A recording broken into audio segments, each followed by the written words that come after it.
Today, I have just been thinking about national debt and how a country can get into trillions of dollars of debt. Now, I don't know anything about this, and I don't even trust to do research because I feel like I'm just going to get false information.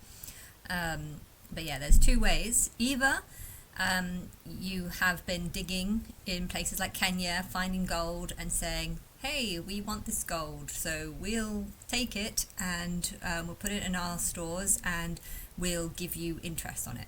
Either that's how Americans have got into debt. You've gone to countries, wanted to take huge amounts of stuff from them, products, rare earths, or just anything, oil or whatever, and you said we don't have the money, but we will be indebted to you if we pay it back. That's one way.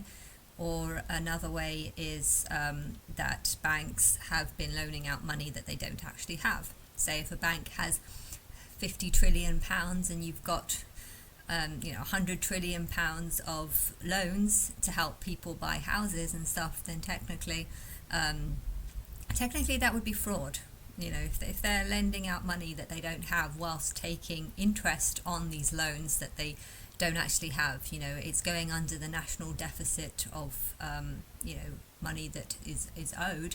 But yeah, if the only reason why you owe it is because you owe it to the world, because you just invented money that doesn't exist, because you don't have the gold to back it up, I don't know. Like, I was trying to think, like, what's worse? Technically, if you've gone to Africa and you've taken a whole bunch of gold in itself is actually worthless. Gold itself is just a rock. That's all it is. Gold is worthless. Something is only valuable if people have a use for it. Now, you can make gold statues, but you could also make statues that are just gold coloured, and some might not even tell the difference. Some gold paint is very realistic, or gold leafing.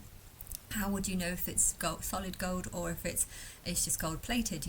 To me, I probably wouldn't be able to. If you showed me something that's gold plated, I might not be able to tell the difference if it was. Yeah, and if you said it was like fully gold, the whole thing was like a big gold block, I might not be able to tell the difference. I might be able to tell it in weight, but mostly when you go to museums, you can't lift it up, so you don't know how much it weighs. And if you gold coat something that's like iron or something that's very heavy, then yeah, how would you know?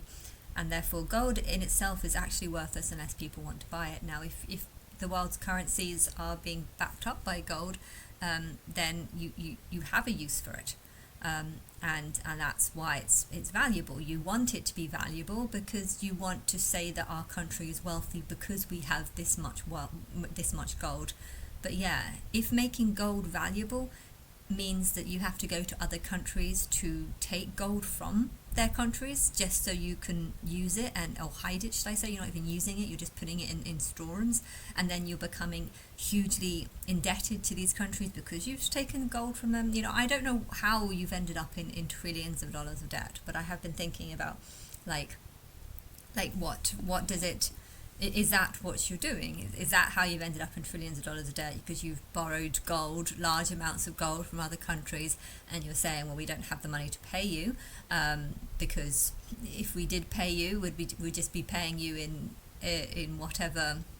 We'd just be paying you by giving you more gold. So instead, we're just going to take it from you and give you this much money interest each year. In which case, by making gold valuable, because you declare it valuable, because you say gold is valuable because we're going to run our currency by it, by that you've made gold valuable, and now you're going to be paying huge amounts of interest to a country because you have made gold valuable. Technically, if America randomly said, I'm not going to back gold as being what values currency or whatever, If they said that money is not going to be backed by gold, then they're kind of just devaluing gold. But if they're devaluing gold, then surely you wouldn't be paying out huge amounts of interest to countries which you've taken the gold from, because you would be like, this gold isn't valuable in gold because we're not backing our currency with gold. We're just going to back it with nothing. And I don't know. I don't understand money, and I think it's very hard to understand money, because if you have made the currency backed up by gold, then it's good that you have something to back it up with. But if the only reason why gold is expensive is because you're backing it up and saying we're going to back up our currency with gold, you make gold valuable by doing that. Something is only valuable or expensive if you have a use to it. And if you are putting a use to it, and yet you are taking this gold from other countries, then you're basically paying for your own deeds. You've made something valuable, and now you want it from other countries, and you have to pay huge amounts of interest because of something you have made valuable. I don't know. I find it very hard to understand money, and at the same time you want to have your currency backed up by something. But yeah, if you've made gold very, very valuable, and in these other countries, they know it's valuable, but they have absolutely no use to it because people in their countries don't have money, so can't buy the gold. Hence, the gold is useless to them. If there's a yellow stone or a gold stone, why would it make any difference to a person that's living in a hut and only able to hunt for food because they have no money? They wouldn't be able to buy the gold. Hence, the gold is zero worth, is worth nothing to them. So that is an interesting idea. I see why gold is valuable, but it's only valuable to the countries that are very reliant on a currency and trust something that can trust. If you have money, you want to know that it's trustworthy, and that banks aren't just inventing money from nowhere and then making you say, okay, you want to buy a house, all right, well, we'll give you 100,000. Okay, we're already in debt by millions, so we shouldn't be giving you this loan, but we're going to give this loan to you. Why? Because you have to pay us so much money for that, the interest of this money that doesn't exist.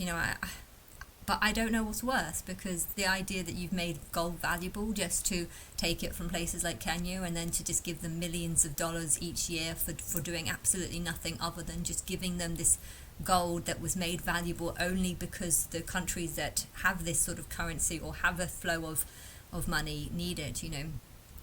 I think people like Kenya might think this is our gold, we could use it, for our people and stuff. But if your people are not skilled, if your people don't know how to build complex houses because they lack the education to know this, then the gold that you have there is worthless in your country. And yeah, I don't understand. I'm seeing a lot of people say, black people, our people. Our people, you white people came from our people. And I'm just thinking, well, this happened thousands of years ago. I don't know if I believe they didn't start off black. No, I don't believe that. But is that the truth? I don't know. I don't know, and I don't care. But I think it's weird how a black person would talk about black people in thousands of years ago and say that this is our people, and it's just like, no, it's not. You've been alive for 30 years. You have not been alive for 150,000 years, so you can't say that our people are white people came from our people when you were only 30 years old. They did not come from your people. You might have been white and then Chinese and then a bunch of other things in your past lives, depending on how many you had, and hearing black people go on about how this is our people, they were black 2,000 years, or they were black 150,000 years ago, and white people came from them, so they came from our people. And it's just like,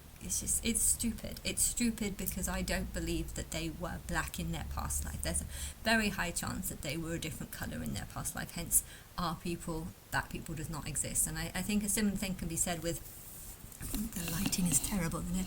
A similar thing could be said with Kenya, if or wherever the gold is from. I don't know where the gold is from, but if a huge amount of gold is found in a country, and that gold is taken out of the country and used to back up a currency, it has use in the built up developed worlds, because the built up developed worlds want to have some sort of fairness, and this gold makes it fair for everyone, because it should stop banks from just saying we don't have this amount of money, we've got lots of people putting money into our banks, but we've only got this amount, and well, more people want mortgages, and we're just going to start lending out money that we don't have. And by having gold, it stops that from happening, or it should stop that from happening. Is it stopping that from happening? I don't know.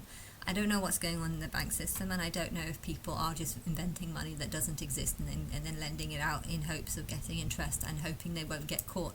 I don't know if this is happening, but I know that it's good to have gold backed up because that stops it from happening. But if making gold valuable means that places like Kenya, or places where gold might be, and then that means that the wealthy countries need to spend huge amounts of money on buying up gold in these countries. If the people in Kenya die, they might become American, and then they might be able to enjoy, knowing that they can take out money and that money is actually backed up by gold. And therefore, things like gold shouldn't belong to the country that it's found in. It should belong.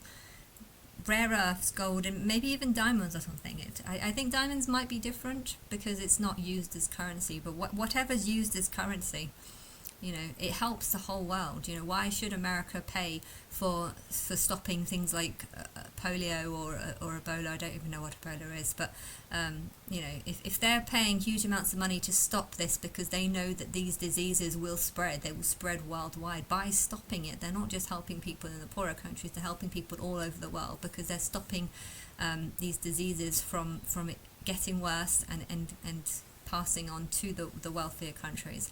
But it shouldn't just be America that pays for it. It should be the whole world. So I think in a one world system there should be some sort of rule where if gold is found, if gold is found in small amounts, then I'm sure the people who find it might just want to quickly sell it and get rid of it or whatever, make money out of it and then try and hide it. But if large amounts of gold are found, it shouldn't belong to the country that it's found in. It should belong to a world sort of currency, a world forum that has some currency that's something that benefits the whole world, should be appreciated by the whole world. And to think that, say if they do find a huge amount of gold and America buy it for trillions of pounds and saying, okay, well, we're going to give you £1 trillion for doing absolutely nothing other than just letting us have this gold that you don't need because you don't know how to properly use it. We can use it because we can use it to try and stop our banks from just lending out money that they don't have, but you can't use it because well, why wouldn't you? Why wouldn't you say, okay, well, we're going to use this to lend to keep, if are they trustworthy? If are who are trustworthy? Banks in Kenya could just be making up money, and banks all over the world can just be making up money and just say this money doesn't exist, but we don't care. We're just still going to lend it out to people. And the consumer who says, oh, okay, I'll take this money out. How do they know that it's real? And I don't understand money because I don't understand. Like when you buy a house, does the solicitor check that it's real? I mean, they could check that the bank is a real bank, but can they check that the bank really does have that much money?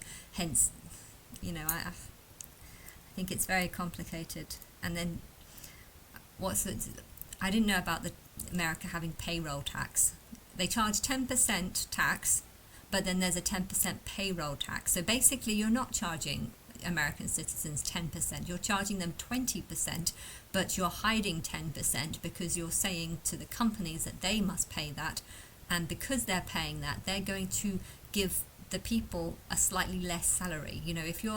If you're giving someone a £30,000 salary, but that you have to pay 10% of that salary to the taxman, you're probably going to say, well, let's make it 10% less. Maybe I should be giving them 33,000 a year, but I'm going to give them 30,000 a year because I know that I'm going to be paying 10% tax. And so it's that payroll tax seems to be a hidden way of lying. I guess I know why you would lie. You know, if you want to charge people 20% tax, you're probably going to anger people. In England, people charged 24. I think it's 24 between the amounts of 12 and 40 or something. So, and then 40% of anything more than that. You know, 40% tax is ridiculous. This is criminal. This is criminal. It is criminal, the fact that they can do that. This is the government saying that we want as much money off you as possible, and we're going to spend it on whatever we want because we want the power to do this, and you're not going to be able to stop us because we're the ones with the power. You know, that to me is what it is, and it's very corrupt, and I really don't agree with it. And yeah, what are you doing with all that money? You know, people are working far harder than they need to because they have to pay huge amounts of tax that probably just gets wasted on things that aren't spent well, because the people who are dishing out have too much money to spend that they start wasting it on stupid things. You know, I think the Commonwealth was not a good idea because it's very, very expensive, and it puts huge amounts of communities in debt because they can't pay back the money that they spent on the excitement and build up of something that probably wasn't going to be as big as they hoped. So yeah, I think that was a bit of a waste. I know Birmingham is in debt because of that, and we are not getting our bins taken out because of that. And this has happened quite a few times though. Our bins. This is what happens when you give free money away to people. Why should people work when they cannot work and get almost just as much money? If you're taking 40% tax away from people might just think, you know what, I just don't want to work. I just can't bother to work. You're just going to take it away from me. So what's the point in working? I'd rather just work 2 days a week than 5 days a week, because at least then I don't feel like 40. No one likes the idea of 40% tax taken away. And I think by saying that it's 10% tax, but your companies also need to pay 10%. I think really what you're saying is we want 20%, but we're going to try and divide it so that the company pays half, but we'll give the people a lower salary. Although salaries in America are actually higher. The average salary in England is 35. I'm sure it used to be 25, but it's now 35. And the average salary in America is 66, so it's almost double. But yeah, your products are more expensive in America, and I think quite a lot of things are more expensive, and so maybe that's why salaries have to be as much, because it's a reflection of the products that people need to live, and housing costs as well. Housing costs in England are quite cheap. It's only expensive in London. London and just anywhere south of London is just very expensive, but in the north it is better, but then in the north it's freezing cold and people don't want to live there.